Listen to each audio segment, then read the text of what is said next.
Good Wednesday afternoon. It is July 10th, and the first third of July has ended up being pretty active in the tropics. We've had two named storms, both of which have become hurricanes. First two hurricanes of the year. We're talking about our most recent, which is Hurricane Chris. Look at satellite imagery here. We're looking at the infrared imagery that we can also use at night. It takes the heat signatures from the cloud tops there. The brighter the colors, the colder the cloud tops are, the higher the thunderstorms are in the sky. As you can see in the last few images there's actually a clearly defined eye wall that for a while earlier today actually vanished. I think it went through something called an eye wall replacement cycle. Typically, these are saved for storms Category 3 or higher, more intense cyclones, but with this particular one, that looks to be what exactly happened there. And you see in the last frame, it is starting to re-emerge there and clearing on out. Here's a look at that infrared imagery of the satellite. Off the coast of the U.S., it is heading away from the coastline.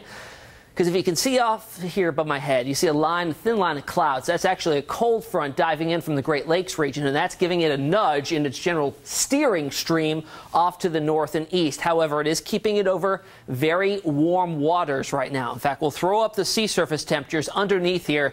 The darker the reds indicate the warmer the sea surface. You can tell a lot of reds out there. In fact, let's take the satellite imagery off, and it is sitting right on top of something called the Gulf Stream. And that is a circulation within the ocean that draws up the very warm waters from the Gulf of Mexico, the Gulf Stream, and brings them northwards along the coastline here. These waters are 80, 82, 83, 84 degrees. For cyclone genesis to develop and sustain itself, it needs temperatures around 79 to 80 degrees Fahrenheit.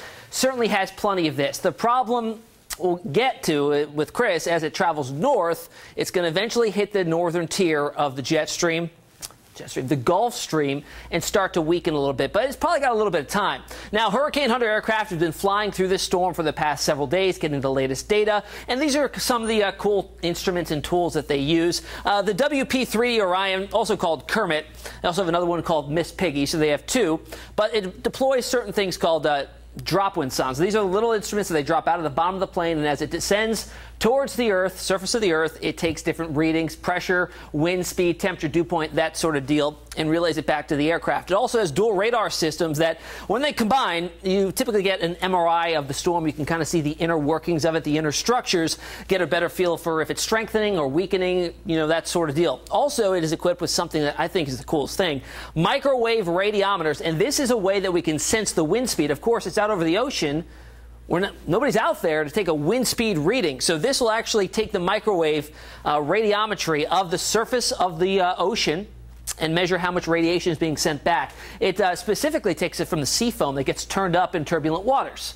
It's a very interesting thing there. All right, here's the latest run from the Hurricane Hunter RECON flight. Now, something interesting to note here, I know it's kind of small, but this is a surface pressure of 980 millibars.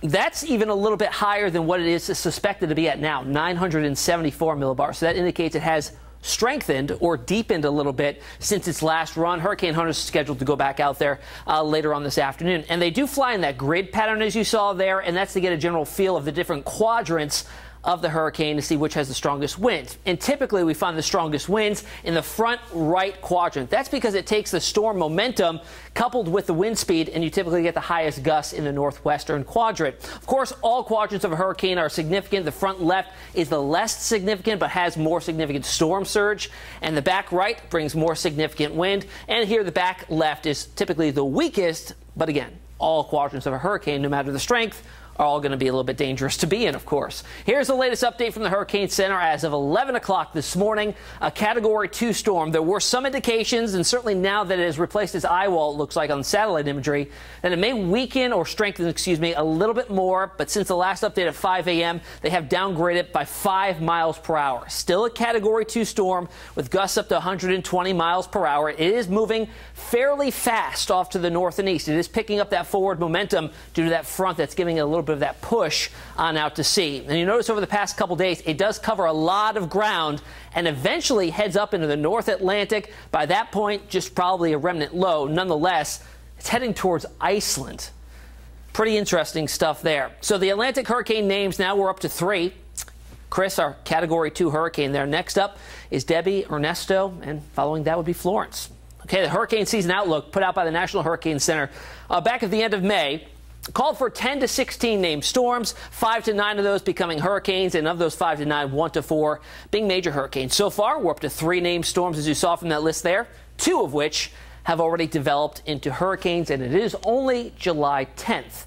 Also to talk about now, Beryl. That was our first hurricane of the season last week. It has weakened significantly as it passed through Puerto Rico, dropped upwards of 6 inches of rain there. Now it's heading into the northern parts, or the southern parts, I should say, of the Atlantic over towards the southeast coastline. It is starting to show a little bit more organization here and increased convection, more thunderstorm activity building up there, and that's because it is moving into an area a little bit more conducive to getting itself reorganized once again and possibly regenerating into either a tropical depression or a tropical storm. If you were wondering, it would still be named Beryl if it does, in fact, get to that title of a tropical storm. As we'll look at here, the hurricane models take it pretty much in the same general area that Chris just was. Very warm ocean waters there and weak wind shear. So the possibility is certainly there in the next couple of days for it to possibly regenerate itself and, in fact, regain a name. Now, 50% chance of that within the next 5 days for the Beryl remnants, 20% chance within the next 2 days. And that general development zone